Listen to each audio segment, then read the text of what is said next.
In the world of professional sports, the games on the court are just one part of a much bigger business. And when it comes to running a sports team, there's a secret that allows billionaire owners to play a different game altogether. One that gives them a significant advantage over their players and even the workers in their own stadiums. LeBron James, one of the greatest basketball players of all time, reported earning $124 million in 2018. He paid a federal income tax rate of 36%. Meanwhile, Steve Ballmer, the owner of the LA Clippers, reported making $656 million and paid a tax rate of just 12%. So how is it possible that Ballmer, making 5 times much as LeBron and 15,000 times more than a concession stand worker, pays a lower tax rate? The answer lies in a provision of the US tax code that allows owners to deduct the value of team assets over time. Right.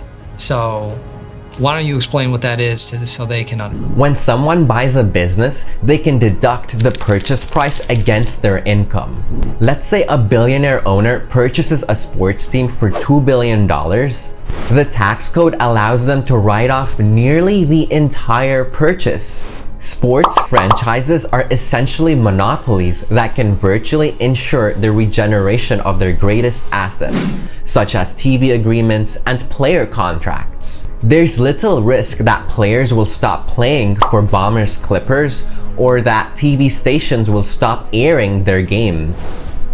Yet team owners like Ballmer can write off assets from their taxable income.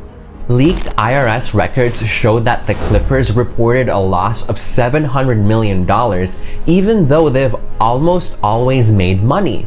And for the 1 or 2 years that the Clippers were actually unprofitable, Ballmer was able to claim even greater losses to offset taxes on his other income. While these tax breaks are advantageous for billionaires, they have negative effects on crucial federal programs aimed at boosting the economy, such as medical research, military spending, and food stamps. Programs that rely heavily on funding from taxes. In the year 2004, Major League Baseball lobbied for these tax deductions, and President George Bush, who happened to also be a part owner of the Texas Rangers baseball team, signed a tax bill that approved the change. Did you know that team owners also expect fans to pay for their team's new stadiums through city taxes? Many sports team owners hold their fan base hostage by threatening to move cities unless the city they're based in pays up. The Seattle Supersonics is an example of this. This team left Seattle for Oklahoma after Seattle failed to collect funds for a new stadium. They rebranded to Oklahoma City Thunder. I am once again asking for your financial support. Sometimes teams just want newer stadiums, like the Tennessee Titans, for example. And sometimes teams move because they can make more money in other locations.